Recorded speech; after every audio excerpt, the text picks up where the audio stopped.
Before we do deeper dives into each of the subordinate virtues of justice that Marcus Aurelius talks about in his meditations, we really want to focus on that cardinal virtue and looking at the different things that he says about it. So the term there is dikaiosunē, or we could describe a person or actions as dikaios or dikaion.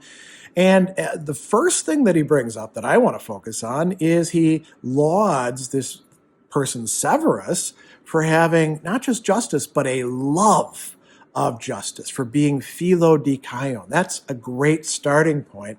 He also tells us in book 11 that the rest of the virtues are actually placed under justice. The term there is hupsistantai. They're placed below it. Now, this could be all of the virtues, the other cardinal virtues, or this might be referring to the subordinate virtues, but it tells you justice is pretty important.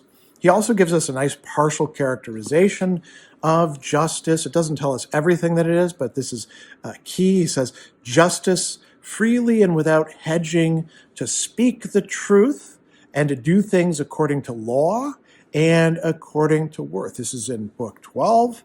We could also look at book 4, where he tells us, in all of your impulses, render what is just. Now, impulses there is hormes. This is a really important word for the Stoics. In everything you're doing, you need to be just, right? In all of your motivations.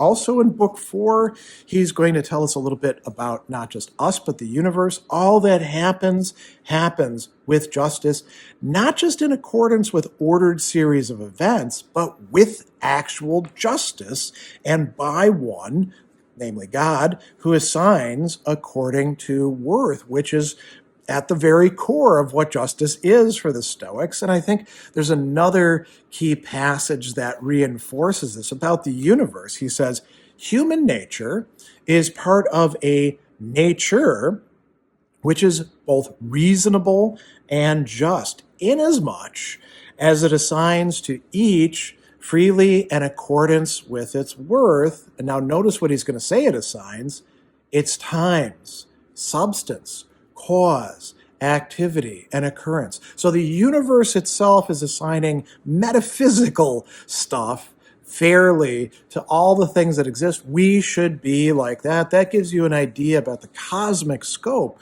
of justice for Marcus Aurelius in his meditations.